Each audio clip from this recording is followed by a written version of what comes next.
और इस वक्त हमारे साथ बीएसपी के प्रवक्ता, बीएसपी के नेता सुधींद्र भदौरिया साहब हमारे साथ जुड़ चुके हैं। सुधींद्र भदौरिया साहब, आपका स्वागत है एबीपी गंगा में।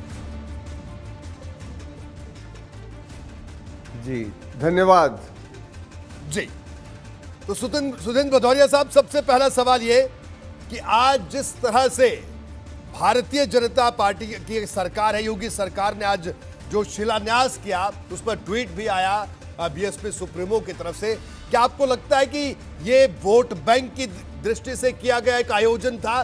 क्योंकि भाजपा कह रही है कि हम तो बाबा साहब के आदर्शों पर चलने वाले लोग हैं।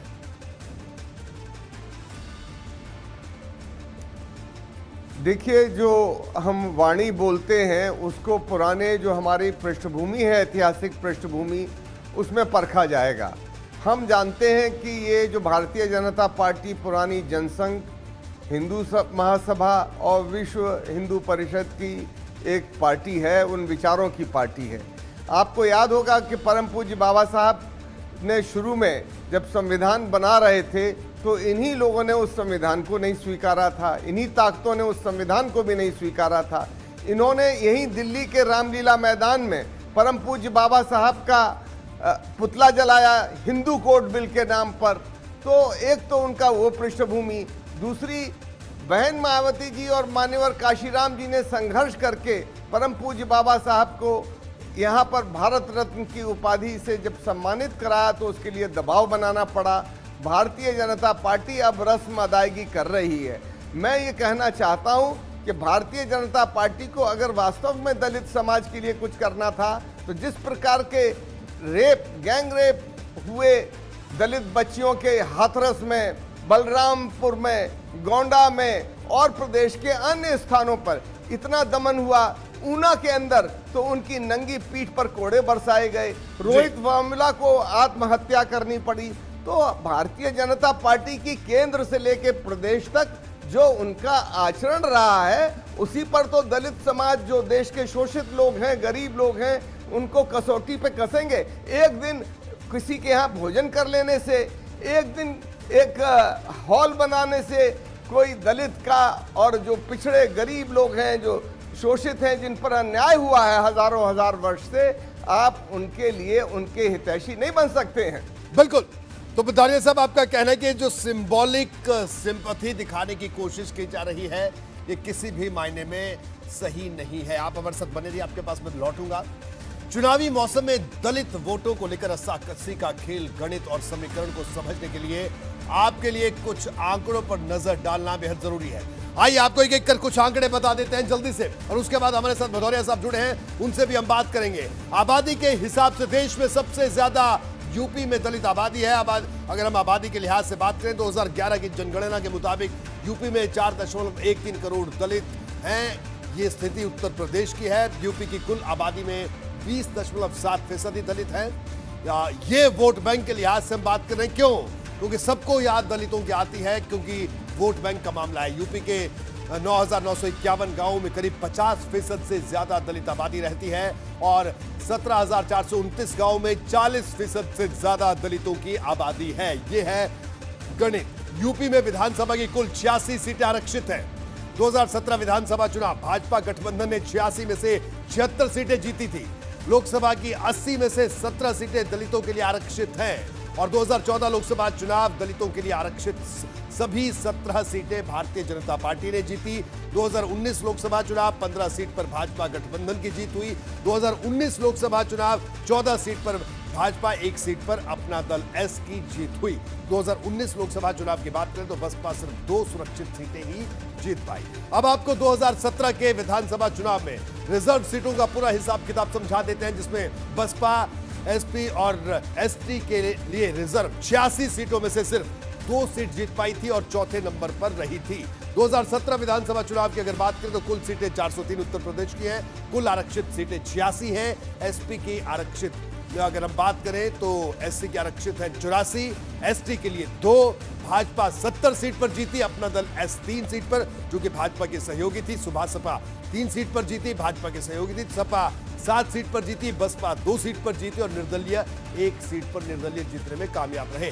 ये है अंक गणित, यानी चौथे नंबर पर बसपा। विधानसभा चुनाव में बसपा के प्रदर्शन पर जल्दी से एक नजर डाल लेते हैं। 1993 में 67 सीट और 11.12% वोट, 1996 में 67 सीट 19.64% वोट, 2002 की बात करें 98 seat 23.6% vote, 2007 206 seat 30.43% vote, 2012 80 seat और 25.91% वोट, 2017 19 सीट 22.23% वोट। वहीं अगर विधानसभा चुनाव में बसपा के प्रदर्शन पर जल्दी से एक नजर डाल लेते हैं, 2002 की बात करें 401 सीट पर चुनाव लड़ी बसपा, 91 सीट पर जमानत जब्त हुई। ये 2002 की बात हम बता रहे हैं। 2007 की बात करें 403 सीट पर लड़ी, 36 पर जमानत जब्त हुई। लेकिन देखिए कैसे आगे जो प्रदर्शन है वो किस तरह से हुआ चुनावी। 2012 की बात करें 403 सीट पर लड़ी और 51 सीट पर जमानत जब्त हुई। 2017 की बात करें 403 सीट पर चुनाव लड़ा, 81 पर जमानत जब्त हुई। तो हमने हर लिहाज से बसपा का जो अच्छा दौर था, बसपा का जो अच्छा प्रदर्शन था, बसपा का जो खराब प्रदर्शन था, उसको दिखाने की कोशिश की और साथ ही साथ कि किस तरह से दलित वोटर किस तरह से गांव में, हमारे गांव में है और चुनावों के वक्त ही सब पार्टियों को उनकी याद आती है। भदौरिया साहब लगातार बने हुए। सुदिन भदौरिया साहब, एक सवाल आपसे यहां पर और जानना चाहेंगे। देखिए, जो कोर वोट बीएसपी का कोर वोट था, भाजपा बार बार ये कहती है, आपने एक बात कही बड़ी वैलिड बात कही कि ये जो एक दिन किसी के घर में खाना खाने से तस्वीर नहीं बदलती, लेकिन भारतीय जनता पार्टी ने सिंबॉलिक सहानुभूति से आप कहें या सिंबॉलिक कुछ और नाम भी दे सकते हैं, ये करके अपनी पैठ तो बनाई और उसको सीटों में भी परिवर्तित किया उस मैसेज को। तो बीजेपी उसमें क्यों कामयाब हुई और बसपा उसमें क्यों पिछले अगर 2-3 चुनावों की बात करें उसमें कामयाब नहीं हो पाई? आप क्या वजह मानते हैं? देखिए, चुनाव भी एक महत्वपूर्ण, मैं कहूँगा, प्रक्रिया है लोकप्रियता को परखने का। पर केवल एक मात्र ये मैं नहीं मानता कि एकमात्र ये कसौटी है। अगर इसी कसौटी को मानेंगे तो इसी कांग्रेस पार्टी के शासन में परम पूज्य बाबा साहब को कांग्रेस पार्टी ने हराने का काम किया।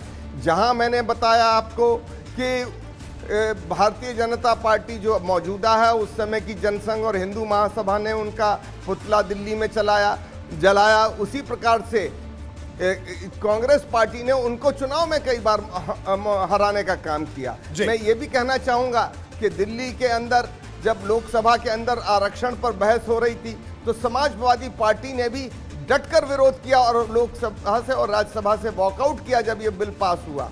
मैं इसलिए ये इन बातों को दोहरा रहा हूँ यहाँ पर कि बहन मायावती जी उनके हकों की लड़ाई लड़ती रही हैं। मान्यवर काशीराम जी और वो मिलकर उन्होंने इस मुकाम पर लाया। परम पूज्य बाबा साहब चाहे बेशक चुनाव में हमारी उस समय सफलता न रही हो, आज भारत की सबसे चुनाव आयोग के आंकड़ों के हिसाब से हम तीसरी सबसे बड़ी लार्जेस्ट पार्टी हैं वोट शेयर में।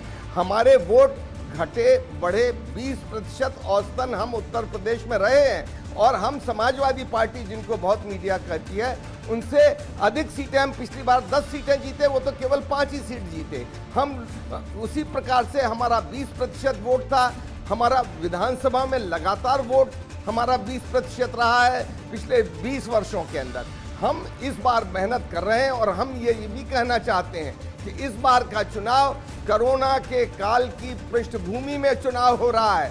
भारतीय जनता पार्टी का ग्राफ गिरा है, सबसे ज्यादा प्रताड़ित गरीब, दलित, पिछड़े लोग रहे हैं और ये आशा भरी नजरों से सुश्री बहन मायावती जी के नेतृत्व को, ठीक है भदौरिया साहब, भदौरिया साहब मैं आपको रोकूंगा माफी के साथ, उनके नेतृत्व में जी उनकी सुरक्षा रहेगी। जी जी ठीक है, आपको कहना है कि आपको उम्मीद है और आपकी तैयारी पूरी है। वीरेश हमारे साथ लगातार जुड़े हुए हैं। वीरेश, अब चुनाव नजदीक है तो सब पार्टियां जो जिसे कहा जाए कि दलित वोट बैंक की पेशबंदी में लग गई हैं और उसकी तस्वीरें भी लगातार दिन ब दिन सामने आती जा रही हैं। देखिए रोहित जी, अभी सुदीन भदौरिया ने कहा कि अब कोरोना काल में पृष्ठभूमि में ये चुनाव होना है, तो जाहिर सी बात है बसपा के कार्यकर्ता, नेता, कोऑर्डिनेटर, सांसद, विधायक और साथ ही मायावती बहुत ही कोरोना काल में सड़क पर निकलकर लोगों की सेवा किए। जन सेवा में बहुत बड़ी भागीदारी थी इनकी। लोगों को बेड्स दिलवाए, लोगों को हॉस्पिटल में भर्ती कराए। तो कोरोना काल की पृष्ठभूमि में जब ये चुनाव लड़ा जाएगा तो बहुत ही ज़्यादा जनता इनसे संतुष्ट है, क्योंकि इन्होंने सड़क पर उतरकर बहुत बेहतर काम किया है। रही बात प्रतीकों की, तो प्रतीकों की राजनीति हमेशा से आज़ादी के बाद से होती रही है और इसमें जाहिर सी बात है भारतीय जनता पार्टी बाजी कभी कभी मार लेती है, लेकिन प्रतीकों की राजनीति बसपा से ज़्यादा कौन करेगा और सुविधा के अनुसार कौन करेगा, ये वही पार्टी है काशीराम मायावती की। तिलक तराजू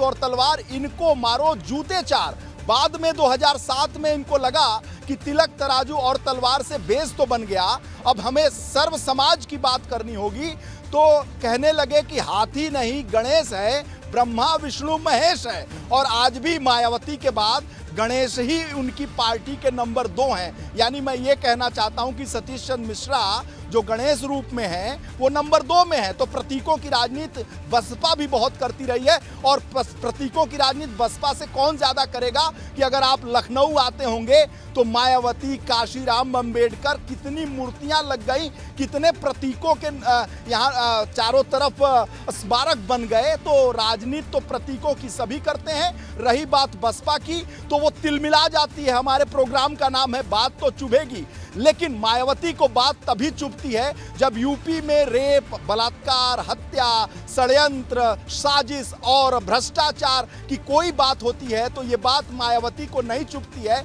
लेकिन जब वोट बैंक की बात होती है तब वो कभी प्रियंका गांधी पर बरसती हैं, कभी सपा पर बरसती हैं, कभी भाजपा पर बरसती हैं। मामला दलित वोट बैंक का है जो उनका बेस है। जब उसमें सेंधमारी की बात होती है तो उनके ज्ञान चक्षु खुल जाते हैं और वो लगातार ट्वीट पर ट्वीट करती हैं, प्रेस करती हैं और बहुत ही ज्यादा एग्रेसिव होती हैं। और सुधींद्र भदौरिया ने कहा कि भारतीय जनता पार्टी प्रतीकों की राजनीति करती है। अम्बेडकर को उन्होंने ये कर दिया, वो कर दिया, तो क्या बहुजन समाज पार्टी ने अम्बेडकर जी का ठेका ले रखा है? ठीक है।